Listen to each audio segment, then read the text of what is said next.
Hello everyone, I am Shubham and welcome to inspire ISPCS।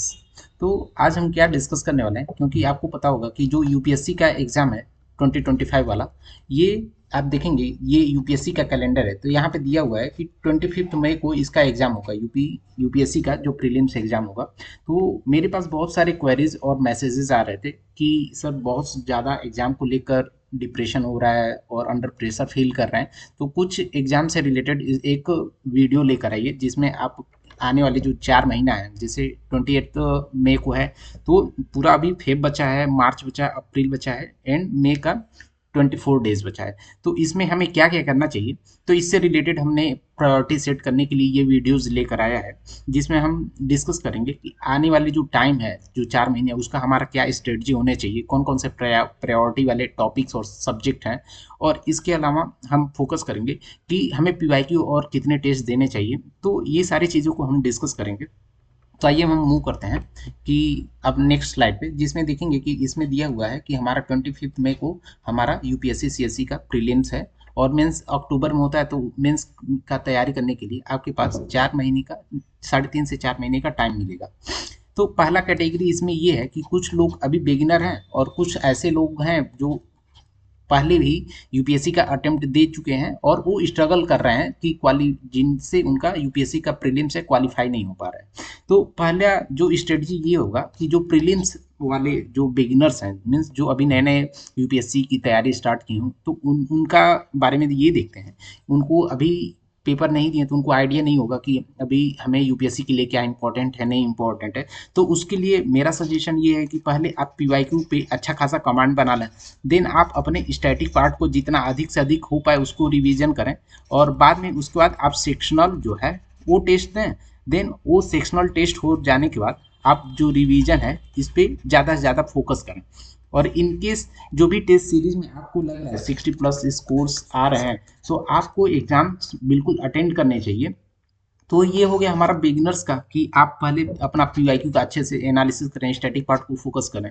Then अब जो sectional test होते हैं, जैसे जो काफ़ी अच्छे अच्छे कोचिंग से, जैसे विजन हो गया या फिर अदर किसी भी मार्केट से आप कोई भी टेस्ट सीरीज उठा सकते हैं। तो जो सेक्शनल टेस्ट हैं उस पर फोकस करें। देन सेक्शनल टेस्ट आप देते हैं, उसके बाद आप देखिए कि जो क्वेश्चन रॉन्ग हो रहा है वो क्यों रॉन्ग हो रहा है। उसका क्या करिए, आप एक शॉर्ट नोट बना लीजिए और उसको 2-3 बार रिवाइज कर लेंगे, तो आपका जो कॉन्सेप्ट होगा वो क्लियर हो जाएगा। जिससे क्या होगा कि फिर आने वाले जो टाइम में आप दोबारा टेस्ट देंगे या फुल लेंथ देंगे, तो वहाँ पे वो सेम क्वेश्चन जो है वो गलत नहीं होगा। तो ये हो गया हमारे बिगिनर्स के लिए, जिसको हम नेक्स्ट स्लाइड में देखेंगे कि डिटेल में काफ़ी हम स्ट्रेटजी बताएंगे। और कुछ लोग ऐसे हैं जो ऑलरेडी प्रीलिम्स का एग्जाम दे चुके हैं, बट वो क्वालिफाई नहीं कर पा रहे हैं, मीन्स वो स्ट्रगल कर रहे हैं अपने एग्जाम्स में स्कोर करने के लिए। तो इन लोगों के लिए क्या करना चाहिए, पहले इनको देखना चाहिए कि जो उनका स्कोर है वो कौन से सब्जेक्ट में कम आ रहा है। मीन्स वो पहले सब्जेक्ट का अपने एनालिसिस करें कि सब्जेक्ट किस सब्जेक्ट में ये लोग पुअर हैं, कौन से सब्जेक्ट ये पुअर हैं और किस में इनका ये स्कोर अच्छा हो जा रहा है। तो आपका जो पुअर सब्जेक्ट है, जैसे आपका पॉलिटी हो गया, polity, economy, then geography and environment, ये जो पांच, चार पांच ये जो सब्जेक्ट हैं, इसमें आपको काफ़ी अच्छा पकड़ होनी चाहिए, जिससे इससे यूपीएससी में क्वेश्चंस बहुत ज़्यादा पूछेंगे। और सपोज आपने क्वेश्चन देखेंगे तो जो पॉलिटी, इकोनॉमी, जियोग्राफी और इन्वायरमेंट के क्वेश्चन होते हैं, ये काफ़ी डूएबल होते हैं। मीन्स आपका कॉन्सेप्ट क्लियर है तो आपको इसमें इसको सॉल्व करने में कोई ज़्यादा डिफिकल्टी नहीं फेस होगी। मीन्स सपोज पॉलिटी से 18 क्वेश्चंस आते हैं, तो 18 में से आप नियरली 12 to 13 क्वेश्चन आप इजीली यहाँ पे सॉल्व कर सकते हैं। आपने प्रॉपर रिवीजन किया है और प्रॉपर आपने टेस्ट सीरीज लगाए हैं। तो हमने ये बताया कि जो कैटेगरी है इसमें बिगिनर्स के लिए क्या करना चाहिए कि पीवाईक्यू पे फोकस करो, स्टैटिक पे फोकस करो। देन उसके बाद आप सेक्शनल टेस्ट दो, सेक्शनल टेस्ट देने के बाद आप शॉर्ट नोट बनाओ और उसको टाइम टू टाइम बेसिस पे आप रिवाइज करो, जिससे आपका कॉन्सेप्ट क्लियर हो जाए। और जो ऑलरेडी अटेम्प्ट दे चुके हैं उनके लिए क्या करना है कि पहले अपना देखेंगे कौन से सब्जेक्ट में आपका स्कोर कम आ रहा है। फिर उस स्कोर का आप क्या करिए, उस सब्जेक्ट का आप वहाँ पे पहले देखिए कि पीवाईक्यू को वहाँ पे एनालिसिस करिए। फिर क्या करना है कि उस सब्जेक्ट का आपको स्टैटिक का फोकस करना है। फिर आपको वहाँ पे देखेंगे कि सेक्शनल टेस्ट देना है, सेक्शनल आपको टेस्ट देना है, और सेक्शनल टेस्ट देने के बाद आपको जो है शॉर्ट नोट बनाना है, शॉर्ट नोट। तो इससे क्या होगा कि आपको रिवीजन करने के लिए काफ़ी ज़्यादा मीन्स बेनिफिट होगा। तो ये सारा हमारा बिगिनर और जो हमारे जिन्होंने अटेम्प्ट दिया है उनके लिए ये स्ट्रेटजी होना चाहिए। और देखा जाए यूपीएससी जो 2023 हुआ था, तो वहाँ पे अप्लीकेशन फॉर्म नियरली जो है वहाँ पे 11.5 लाख लोगों ने फॉर्म भरा था, जिसमें से कितने लोग अपीयर हुए थे, वहाँ पे 5.5 लाख के आसपास लोग अपीयर हुए थे। मीन्स इतने लोग एग्जाम उन्होंने यूपीएससी प्रीलिम्स का दिया था, जिसमें से मीन्स कितने लोग क्वालिफाई हुए, तो नियरली 13,000 लोग क्वालिफाई हुए। तो एक रेशियो देखा जाए तो नियरली 50 कैंडिडेट में एक लोग क्वालिफाई करते हैं मेंस एग्जामिनेशन के लिए। तो आपको क्या होना है कि ऐसा तैयारी करना है कि जिससे आप उस हर 50 कैंडिडेट में से आप एक सीट अपना बुक कर पाएँ। तो इसके लिए आपको पास प्रॉपर स्ट्रेटजी होनी चाहिए, प्रॉपर आपका सिलेबस कवर होना चाहिए, एंड करंट का भी अच्छे से आपका एक्सपीरियंस होना चाहिए। मीन्स करंट का आपको अच्छे से स्टैटिक से लिंक करके एक्सपोजर होना चाहिए। तो हमने करंट को कवर करने के लिए आप हमारे चैनल पे देखेंगे कि हमने PT 365 जो विजन IAS का मैगजीन्स है, उसका हमने पॉलिटी, इकोनॉमी, इन्वायरमेंट, इसको ऑलरेडी हम लोगों ने कवर कर लिया है, जिसको हमने स्टैटिक से लिंक करके काफ़ी अच्छे से कवर किया है। आप उसको एक दो बार देख लेंगे तो आपका करंट जो है वो तो तैयार हो ही जाएगा। उसके साथ साथ जो आपका स्टैटिक पार्ट है वो भी काफ़ी अच्छे से रिवाइज हो जाएगा।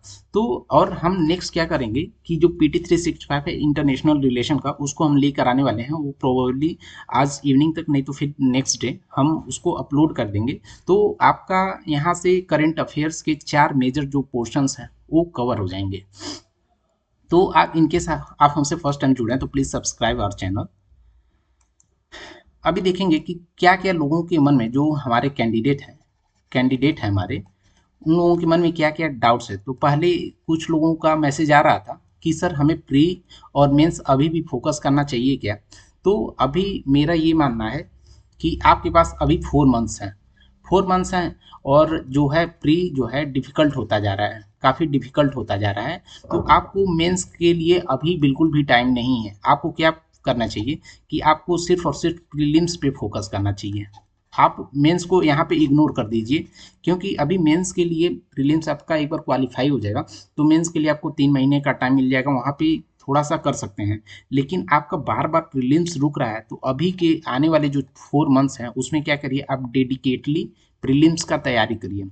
दिसंबर के पहले या जनवरी तक जो भी तैयारी कर रहे थे उनको इंटीग्रेटेड तैयारी का अप्रोच रखना चाहिए था। बट अभी आप फेम में एंटर कर चुके हैं, तो फेम में एंटर करने की वजह से आपको सिर्फ और सिर्फ प्रीलिम्स पे फोकस करना चाहिए, क्योंकि डे बाय डे प्रीलिम्स जो है वो काफ़ी डिफिकल्ट होता जा रहा है। तो पहला डाउट ये था कि प्रीलिम्स और मेंस के बारे में, जिसको हमने क्लियर कर दिया। सेकेंड ये डाउट था कि हम कैसे मैनेज करें जो हमारा GS का जो GS है, जनरल स्टडी, वो और जो हमारा करेंट अफेयर्स है, इसको हम कैसे मैनेज करें। तो अभी के लिए मेरा इनपुट ये रहेगा कि सपोज आपने स्टैटिक पहले भी पढ़ा होगा, स्टैटिक पहले पढ़ा पढ़ा है, और या तो आपने बुक में हाईलाइट किया होगा रिवीजन करने के लिए, और नहीं तो फिर दूसरा ऑप्शन है आपने शॉर्ट नोट बनाया होगा। तो आपका सपोज स्टैटिक कवर है तो उसको जो शॉर्ट नोट बनाया है या हाईलाइट किया उससे ज़्यादा से ज़्यादा रिवाइज करिए, और अभी के लिए सेक्शनल टेस्ट दीजिए। और उसके साथ साथ अभी आपको मंथली का जो करंट अफेयर्स आता है, मंथली वाला करंट अफेयर, उसको आपको पढ़ने की अभी ज़रूरत नहीं है, क्योंकि अभी देखा जाए तो जो हमारा PT 365 है ये मार्केट में ऑलरेडी आ चुका है। तो आपको फोकस करना है कि PT 365 का खास करके जो पॉलिटी है, इकोनॉमी, इन्वायरमेंट, इंटरनेशनल रिलेशंस, और ये जो बजट होता है, इकोनॉमिक सर्वे होता है, ये सारे को अच्छे से आप कवर कर लेंगे। साइंस एंड टेक हो गया, इसको भी कवर कर लेंगे आप, तो आपका करंट अफेयर्स मोस्टली कवर हो जाएगा। और जो बचा टाइम है उससे आप क्या करिए कि जो आपका यहाँ पे स्टैटिक पार्ट है उसको ज़्यादा से ज़्यादा वहाँ पे रिवीजन करिए और उसको प्रैक्टिस करिए। प्रैक्टिस करने का क्या तरीका है, आपका मार्च तक आप यहाँ पे सेक्शनल टेस्ट दीजिए। तो मार्च तक आप सेक्शनल टेस्ट देंगे तो आपका जो छोटे मोटे कॉन्सेप्ट्स होते हैं वो उसमें क्लैरिटी आता जाएगा। और बाकी जो मार्च के बाद जो रिमेनिंग 2 महीने बचेंगे, खास करके अप्रैल एंड मई, तो मई का यहाँ पे देखेंगे 24 दिन बचेगा और अप्रैल का यहाँ पे 30 डेज। तो नियरली आपका 50+ डेज बच रहा है। तो यहाँ पे क्या करना है आपको रिवीजन करना है, रिवीजन करना है एंड फुल लेंथ आपको टेस्ट देना है। तो ये दो काम करना है। फिर हमारा देखेंगे कि अगला क्वेश्चन था कि सर सीसैट को हम कैसे हैंडल करें। तो अभी सीसैट के लिए आपने जो भी अप्रोच रखा है उसके अलावा एक हम आने वाले टाइम में सीसैट पे एक डेडिकेटेड वीडियो बनाएंगे। तो वहाँ पे देख सकते हैं कि कैसे उसको सीसैट को टैकल करना है, कैसे नहीं करना है। तब तक आप क्या करिए कि इसका जो सीसैट का पीवाईक्यू है इस पे खास करके फोकस करिए कि कैसे क्वेश्चंस आते हैं नहीं आते हैं। और आपको पहले मैथ्स वाला करना चाहिए, रीजनिंग करना चाहिए, या फिर आपको कॉम्प्रिहेंशन करना चाहिए।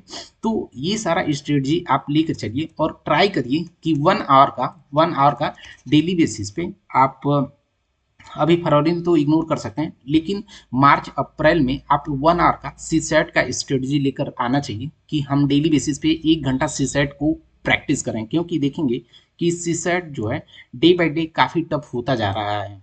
तो जिसका हम अपडेटेड वीडियो लेकर आएंगे तो उसमें कवर कर देंगे कि कैसे उसको सीसैट कवर करना है और मैंने क्या क्या यूज करके हमने सीसैट पे काफ़ी अच्छा स्कोर किया था।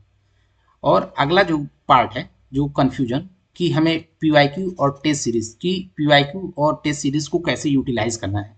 तो हमने बताया कि आपको पीवाईक्यू को क्या करना है कि ज़्यादा से ज़्यादा आप ऐसा करिए कि बिल्कुल वो याद हो जाए।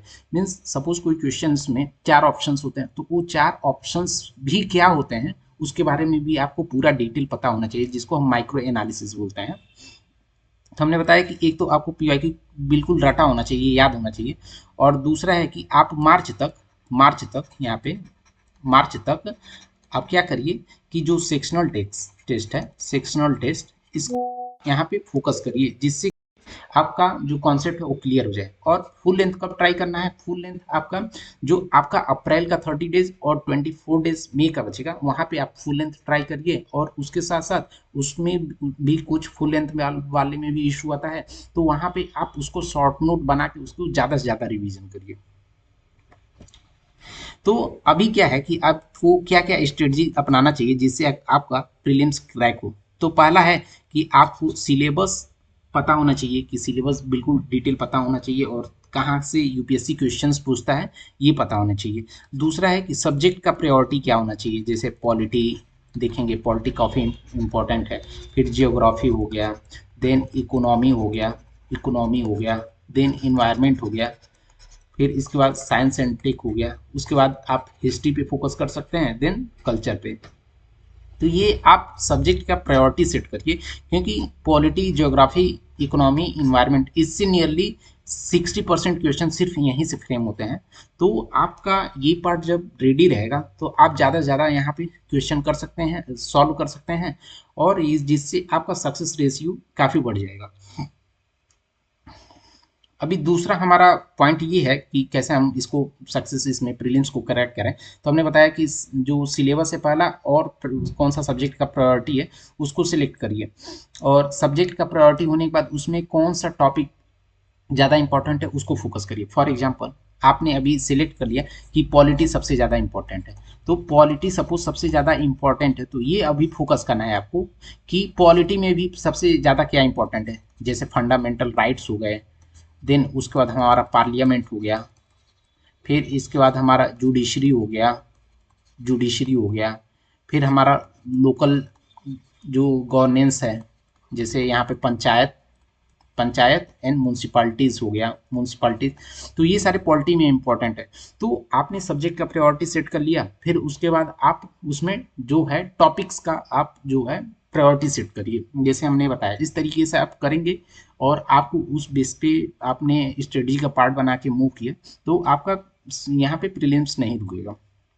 फिर दूसरा है कि आपको जो करंट है उसको स्टैटिक से लिंक करके इसको पढ़ाई करना है। मीन्स आप देखेंगे जब भी यूपीएससी क्वेश्चन फ्रेम करता है तो जनरली क्या करता है वो जो करंट अफेयर्स के टॉपिक्स होते हैं उसको वहाँ पे उठाता है, बट उसको लिंक करता है अपने स्टैटिक पार्ट से, और स्टैटिक पार्ट से लिंक करके वो मल्टीपल स्टेटमेंट दे देता है और मल्टीपल स्टेटमेंट्स में दे देगा या फिर असर्शंस दे देगा कि ये है और उसका रीजन ये है, असर्शंस रीजन दे देगा। नहीं तो फिर सेम स्टेटमेंट को मल्टीपल स्टेटमेंट दे के क्या करेगा सेम टॉपिक का, कि बताएगा कि 1 2 करेक्ट है या फिर स्टेटमेंट 1 3 4 सब करेक्ट है, ऐसा क्वेश्चन फ्रेम करेगा। फिर उसके बाद ये आपने कवर कर लिया, फिर उसके बाद आपको क्या करना है कि ज़्यादा से ज़्यादा पहले फरवरी और मार्च में आपको सेक्शनल टेस्ट पे फोकस करना है, और सेक्शनल टेस्ट के साथ साथ उसका जो भी आपका क्वेश्चंस रॉन्ग हो रहे हैं तो उसका जो है शॉर्ट नोट बनाना है, आपको शॉर्ट नोट बना के उसको कवर करना है। तो ये हो गया फेब मार्च में। और जब भी आप अप्रैल और मई में बढ़ेंगे तो वहाँ पे आपको फुल लेंथ पे फोकस करना है, और फुल लेंथ के साथ साथ आपको जो मल्टीपल रिवीजन पे फोकस करना है, means revision is key to success in prelims UPSC. फिर इसके बाद टाइम को प्रॉपरली मैनेज करना है, कि सपोज 120 मिनट्स होते हैं, 120 मिनट्स में आपको 100 क्वेश्चन करने रहते हैं, तो आपका स्पीड इतना ज़्यादा होना चाहिए कि आप एटलीस्ट सारे क्वेश्चंस को देख सकें और फिर प्रॉपर टाइम का मैनेज कर पाएँ। तो ये सारा कुछ इंपॉर्टेंट पॉइंट्स है जिससे आप फिल्म्स में क्वेश्चन को इजीली टैकल कर सकते हैं। तो अभी आने वाले जो 4 महीने हैं उसमें क्या हमारा स्ट्रेटजी होना चाहिए, तो इसको हम दो पार्ट में डिवाइड करेंगे। एक तो हम फेब और मार्च वाला जो है इसमें डिवाइड करेंगे, दूसरा फेज जो है हमारा ये फेज 1 हो गया, और दूसरा ये हमारा फेज 2 हो गया। फेज 2, तो फेज 1 में हम क्या करेंगे कि हम अपना कंप्लीट जो हमारा जीएस और करंट अफेयर्स है इसको कवर करेंगे। उसके बाद हमारा जीएस स्टैटिक और करंट अफेयर कवर हो गया, तो हम क्या करेंगे उसका सेक्शनल टेस्ट देंगे, कि हम एटलीस्ट अपने को जज करने के लिए कि मेरा जो है कितना करेक्ट हो रहा है कितना नहीं है, कॉन्सेप्ट का क्या क्लैरिटी है, इससे आपको सेक्शनल टेस्ट देने पे पता चलेगा। तो ये दो पॉइंट्स हो गए। उसके बाद आपको प्रैक्टिस करना है। प्रैक्टिस कैसे, कि हमें सेक्शनल टेस्ट का आप तो प्रैक्टिस कर ही रहे हैं, साथ में आपको सी सेट का डेली बेसिस पे एटलीस्ट प्रैक्टिस करना है। तो ये आपका हो गया फेब और मार्च का हो गया।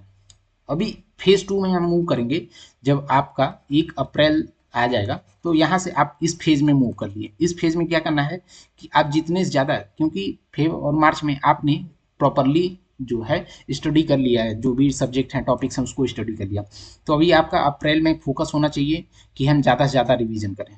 तो दूसरी बार रिवीजन करेंगे तो थोड़ा ज़्यादा टाइम लगेगा, फिर तीसरी बार रिवीजन करेंगे और कम लगेगा, चौथी बार रिवीजन करेंगे और कम लगेगा। तो एटलीस्ट क्या करिए कि आप 3 रिवीजन्स कर लीजिए, 3 रिवीजन्स कर लीजिए।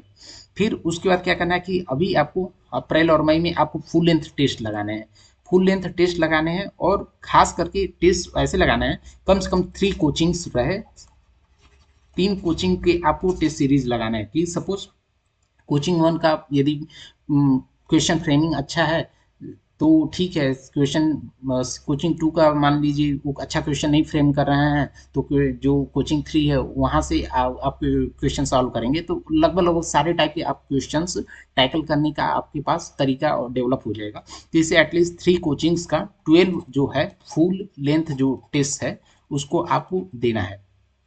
और जो सी सेट है इसको डेली बेसिस पे 1 आवर का टाइम एलोकेट करना है, जिससे आपको प्रीलिम्स ना रुके। अभी हम देखेंगे कि सब्जेक्ट वाइज प्रायोरिटी देखने की बात रहे तो फेब और मार्च का हम स्ट्रेटजी बता रहे हैं। तो पहला आपका प्रायोरिटी होना चाहिए पॉलिटी, सेकेंड पे होना चाहिए इकोनॉमी, थर्ड पे आपका जियोग्राफी होना चाहिए, फोर्थ पे आपका इन्वायरमेंट, एंड जो है फिफ्थ पे साइंटिक, और सिक्स में देखा जाए हिस्ट्री, एंड सेवन्थ पे आपका करेंट जो आर्ट एंड कल्चर है वो होना चाहिए। हमने हिस्ट्री को यहाँ पे लास्ट में इसलिए रखा है क्योंकि अब देखेंगे काफ़ी ये वास्ट है, काफ़ी वास्ट है, बहुत बड़ा है, इसको रिवीजन करने में काफ़ी टाइम जाता है, और इसके साथ साथ कास्ट जो इसका लगेगा, means time to cost benefit देखा जाए तो यहाँ पे क्या होता है कि आप सपोज जो मेडिवल है या फिर आर्ट जो एंशिएंट है वहाँ से क्वेश्चन आते हैं, तो वहाँ से क्वेश्चन इतना डिफिकल्ट फ्रेम होता है कि वहाँ पे आप क्वेश्चन जनरली सही करना बहुत एक चैलेंजिंग टास्क हो जाता है। तो यहाँ पे आप हिस्ट्री करेंगे तो सबसे पहले आपको मॉडर्न करना है, मॉडर्न, देन उसके बाद एंशिएंट पे फोकस करना है। तो इन दोनों को खास करके फोकस रहे। और क्योंकि अभी रिसेंट डेज में आप पीवाईक्यू का एनालिसिस देखे होंगे तो मॉडर्न से वो क्वेश्चन धीरे धीरे कम फ्रेम कर रहा है, नहीं तो फिर पहले क्या होता था वो मॉडर्न से, मॉडर्न जो हिस्ट्री है वहाँ से क्वेश्चन ज़्यादा फ्रेम करते थे, तो इसकी वजह से हमने हिस्ट्री को सबसे लास्ट में रखा है। उसके बाद आपको टाइम दे तो फिर आर्ट एंड कल्चर पे जो भी आपने पढ़ा है। तो पॉलिटी में आपको कैसे करना है, तो पहले आपने लक्ष्मीकांत या फिर जो भी सब्जेक्ट पढ़ा है उसमें जो प्रायोरिटी वाले टॉपिक्स हैं उसको आप कवर करिए और ज़्यादा से ज़्यादा रिवाइज करिए। फिर उसके जो है पीवाईक्यू प्रीवियस ईयर क्वेश्चंस को सॉल्व करिए। और प्रीवियस ईयर क्वेश्चन आपने सॉल्व कर लिए तो उसका जो करंट अफेयर्स से रिलेटेड टॉपिक है उसको यहाँ पे देखिए, उसको शॉर्ट नोट बना के स्टैटिक से लिंक करिए। और ये हो जाता है तो आपको देना है सेक्शनल टेस्ट। सेक्शनल टेस्ट देने से ये होगा कि आपका जो कॉन्सेप्ट है वो क्लियर है कि नहीं है, ये पता चलेगा। और सेक्शनल टेस्ट में आपके क्वेश्चन रॉन्ग होते हैं तो उसका शॉर्ट नोट बना के उसको रिवीजन करिए। तो ये हो गया यहाँ पे पॉलिटी का। और ये वाला जो है कब यहाँ पे फुल लेंथ देना है, ये फुल लेंथ देना है अप्रैल और मई में। और तो फिर उसके बाद सिर्फ और रिवीजन करना रहेगा। सेम इकोनॉमी में आपने जो भी बुक रेफर किया है उस बुक में आप क्या करिए कि उस बुक को प्रॉपर रिवाइज करिए, या शॉर्ट नोट बनाए तो शॉर्ट नोट को रिवाइज करिए, पीवाईक्यू के रिवाइज करिए, और जो भी करंट अफेयर्स के टॉपिक्स हैं उसको स्टैटिक से लिंक करके आप पढ़िए। और उसके अलावा सेक्शनल जो टेस्ट हैं इस पर आप फोकस करिए, क्योंकि सेक्शनल टेस्ट देने से आपके डाउट्स क्लियर होते हैं। रिवीजन, मल्टीपल रिवीजन करिए। ज्योग्राफी के लिए आपने एनसीईआरटी पढ़ा है, एनसीईआरटी पे ज़्यादा से ज़्यादा रिवीजन करिए, पीवाईक्यू सॉल्व करिए, करंट अफेयर्स को स्टैटिक से लिंक करिए। इन्वायरमेंट के लिए आपने शंकर आईएएस पढ़ा है या फिर कोई और बुक पढ़ा है तो उसको रेफर करिए। फिर उसके बाद पीवाईक्यू को एनालिसिस करिए और क्वेश्चंस को याद कर लीजिए। फिर उसको आपका करंट अफेयर्स के जो टॉपिक्स हैं उसको क्या करना है कि आपके स्टैटिक से लिंक करना है। साइंस एंड टेक के लिए हमने पीटी 365 जो है इसको जब भी आएगा इसको कवर करेंगे अपने चैनल पे। तो साइंस एंड टेक के लिए आप इसको रेफर कर सकते हैं। और पीवाईक्यू को देखिए, करंट जो टॉपिक्स हैं इसको फोकस करिए। हिस्ट्री के लिए आपने जैसे जो भी बुक किया है, जैसे यहाँ पे मॉडर्न हिस्ट्री के लिए आप जो स्पेक्ट्रम उसको रेफर कर सकते हैं। बाकी एंशिएंट मेडिवल के लिए आपने एनसीईआरटी फोकस किया हुआ तो वो भी मीन्स जो भी आपने बुक रेफर किया उसको काफ़ी अच्छे से पढ़िए, उसको रिवाइज करिए, सेक्शनल टेस्ट दीजिए, पीवाईक्यू का एनालिसिस करिए। ये हो गया। सेम आपको यहाँ पे आर्ट एंड कल्चर का भी करना है। तो अभी जो फरवरी और मार्च है यहाँ पे आपको सेक्शनल टेस्ट देना है और रिवीजन करना है यहाँ पे जो भी है। और ये वाला जो है फुल लेंथ और रिवीजन ये आपको अप्रैल और मई में करना है।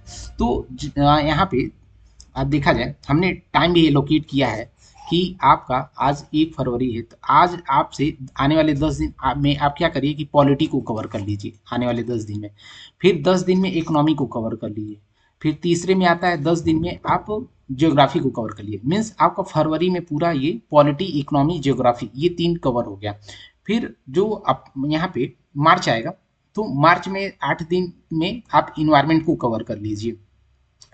इन्वायरमेंट कवर हो गया तो 6 दिन में आप इसके बाद 6 दिन में आप यहाँ पे साइंस एंड टेक को कर लीजिए। फिर 12 दिन यहाँ पे हमने देखिए स्पेशली दिया है हिस्ट्री को, तो यहाँ पे आप हिस्ट्री को कवर कर लीजिए। उसके बाद 4 दिन में आपको आर्ट एंड कल्चर पे फोकस करना है। तो ये आप देखेंगे नियरली 60 डेज में आपका ये जो polity, economy, geography, environment, science and tech, history, art and culture ये सारे आपका एटलीस्ट 1 क्विक स्टडी रिवीजन हो जाएगा। और इसके साथ साथ आपका सेक्शनल टेस्ट भी हो जाएगा।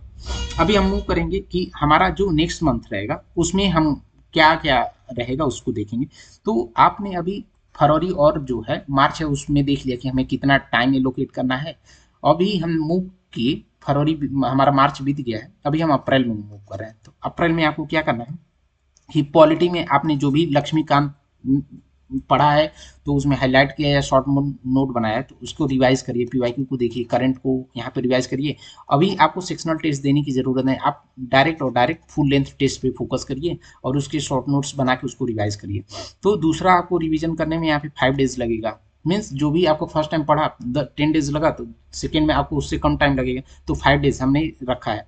तो ऐसे ऐसे करके देखेंगे कि नियरली 1 मंथ में यहाँ पे मीन्स ये अप्रैल में आपका सारा का सारा जो है टॉपिक्स यहाँ पे रिवाइज हो जाएगा। पॉलिटी 5 दिन में, इकोनॉमी 5 दिन में, ज्योग्राफी 5 दिन में, इन्वायरमेंट 4 दिन में, और जो साइंस एंड टेक है यहाँ पे देखेंगे 3 दिन में का हमने टाइम दिया है। फिर इसके बाद हिस्ट्री है, हिस्ट्री के लिए हमने यहाँ पे 6 डेज दिया है। और क्योंकि ये काफ़ी वास्ट है। और आर्ट एंड कल्चर के लिए हमने 2 दिन दिया है। और इसमें क्या क्या करना है इस 5 दिन में, सपोज पॉलिटी इस 5 दिन में क्या करना है, आपने जो भी पढ़ा है उसको प्रॉपर रिवाइज करिए। और यहाँ पे पीवाईक्यू आपने देखा ही होगा तो एक बार सरसरी निगाह से गो थ्रू कर लीजिए। उसके बाद आपको फुल लेंथ टेस्ट देना। फुल लेंथ टेस्ट कितना देना है कि एटलीस्ट 5 डेज में एक तो फुल लेंथ दीजिए ही दीजिए। तो जिससे क्या होगा, आप लास्ट के 2 महीने में आप इजीली आप 12 टारगेट रखिए। टारगेट आपको क्या रखना है कि आप 12 फुल लेंथ जो है, फुल लेंथ टेस्ट जो है इसको दे दीजिए। इससे क्या होगा कि आपको क्वेश्चन कैसे टैकल करना है ये पता चल जाएगा। और इसके अलावा आपको 4 सी सेट के जो हैं ये फुल लेंथ देने हैं, ये फुल लेंथ देने हैं सी सेट के। तो यहाँ पे 12 आपको जो जीएस है उसका दे दिए, 4 दे दिए आपने सी सेट का। तो यहाँ पे आपका तैयारी एक अच्छे लेवल पे हो जाएगा। तो पॉलिटी में हमने बताया कि कैसे रिवाइज करना है, फुल लेंथ देना है, उसको रिवीजन करना है। सेम इकोनॉमी में जो भी आपने बुक पढ़ा है उसको और यहाँ पे फुल लेंथ दे के आप रिवाइज करिए। जियोग्राफी में एनसीईआरटी आपने पढ़ा है, एनसीईआरटी देख के फुल लेंथ दीजिए, रिवाइज करिए। तो सेम हमने ऐसे सारे का रख दिया है। तो स्टिल आपको लगता है कि सर हमें कुछ और डाउट्स हैं तो भी कमेंट बॉक्स में आप कमेंट करिए, जो भी रहेगा आपकी डाउट्स हम क्लियर करने के लिए नेक्स्ट वीडियो लेकर आएंगे। और आने वाले टाइम में हम सीसेट पे एक डेडिकेटेड वीडियो लाएंगे। और हमारे चैनल पे PT365 के जितने यहाँ पे मैगजीन्स विजन आईएएस पब्लिश करता है उसको हमने कवर करने का ट्राई किया है। और अभी तक हमने जो PT365 पॉलिटी, PT365 इकोनॉमी और PT365 इन्वायरमेंट, ये जो 3 मेजर सब्जेक्ट हैं इसको हमने कवर कर दिया है। तो आप हमारे चैनल पे उसको देख सकते हैं। हमारा वीडियो अच्छा लगा तो हमारे वीडियो को लाइक करें, दोस्तों के साथ शेयर करें और हमारे चैनल को सब्सक्राइब करें। Thank you for the watching.